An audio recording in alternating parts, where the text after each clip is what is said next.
आज की इस क्लास के अंतर्गत कक्षा 8 विषय विज्ञान का अध्याय 4 दहन और ज्वाला के पाठ से हम एक प्रश्न इस वीडियो में देखने वाले हैं। काफ़ी महत्वपूर्ण प्रश्न है कि ज्वलन ताप किसे कहते हैं, उदाहरण सहित समझाइए, या ज्वलन ताप की परिभाषा देते हुए उदाहरण सहित समझाइए। तो इस तरह से आपके प्रश्न बनेंगे, आप अपनी बुक में नोट कर लीजिएगा। चलिए तो इसकी परिभाषा पढ़ते हैं और समझते हैं कि क्या है ज्वलन ताप। तो देखिए इस तरह से आप हेडिंग डालिएगा, पहले ज्वलन ताप और नीचे आप अंडरलाइन कर दीजिएगा 2 स्केल से, ठीक है। तो देखिए इसकी परिभाषा पढ़ते हैं और समझते हैं कि वह न्यूनतम ताप जिस पर कोई पदार्थ जलने लगता है वह उसका ज्वलन ताप कहलाता है। तो ज्वलन ताप हम किसे कहते हैं, तो देखिए ऐसा न्यूनतम ताप जिसके ऊपर कोई पदार्थ जलने लगता है उसे हम क्या कहेंगे, उसका ज्वलन ताप कहेंगे। देखिए न्यूनतम ताप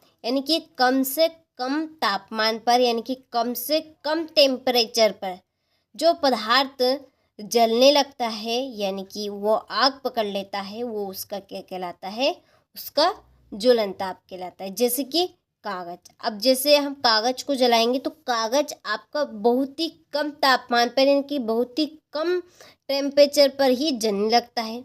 उसी तरह से आप पेट्रोल, देखिए जरा से का आप चिंगारी जलाएंगे जिसमें ही आपका पेट्रोल जलने लगेगा। इसी तरह से केरोसिन तेल, केरोसिन तेल यानी कि जो मिट्टी का तेल होता है, ठीक है, मिट्टी का तेल, वो भी आपका बहुत ही कम ताप पे जलने लगता है। इसी तरह से आप ले लीजिए फास्फोरस, फास्फोरस का जो तापमान होता है वो रहता है आपका 35 डिग्री सेल्सियस केवल मात्र, वो भी आपका बहुत ही कम ताप पर जलने लगता है। तो वो उसका क्या कहलाएगा, ज्वलन ताप कहलाएगा। तो हम ज्वलन ताप किसे कहेंगे कि ऐसे पदार्थ जो न्यूनतम यानी कि कम से कम तापमान पर जलने लगते हैं वो उनका ज्वलन ताप कहलाता है, ठीक है। उदाहरण में कागज, इसके अंतर्गत आप आगे भी लिख सकते हैं कागज। और डीजल आपका हो गया, डीजल और पेट्रोल, डीजल, ठीक है, डीजल। इसके बाद में केरोसिन, केरोसिन आपका मिट्टी का तेल, ठीक है। 2-3 उदाहरण लिख दीजिएगा और आदि कर दीजिएगा।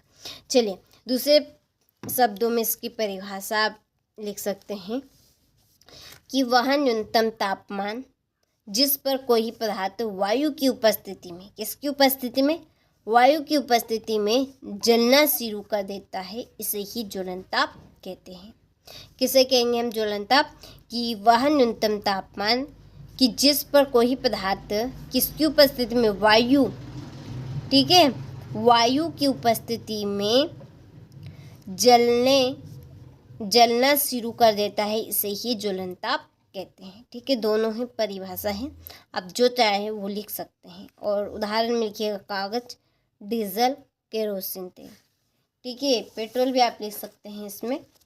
तो ये आपकी पहली परिभाषा बनी थी कि वह न्यूनतम ताप जिस पर कोई पदार्थ जलने लगता है वह उसका ज्वलन ताप कहलाता है। और दूसरे शब्दों में इसकी परिभाषा थी कि वह न्यूनतम तापमान जिस पर कोई पदार्थ वायु की उपस्थिति में जलना शुरू कर देता है, इसे ही ज्वलन ताप कहते हैं, ठीक है। चलिए तो अच्छे से आपको परिभाषा समझ में आई होगी। स्क्रीनशॉट आप ले लीजिए और अच्छे से कंप्लीट कीजिएगा। मिलते हैं आपसे इसी पार्ट के अगले क्वेश्चन के साथ।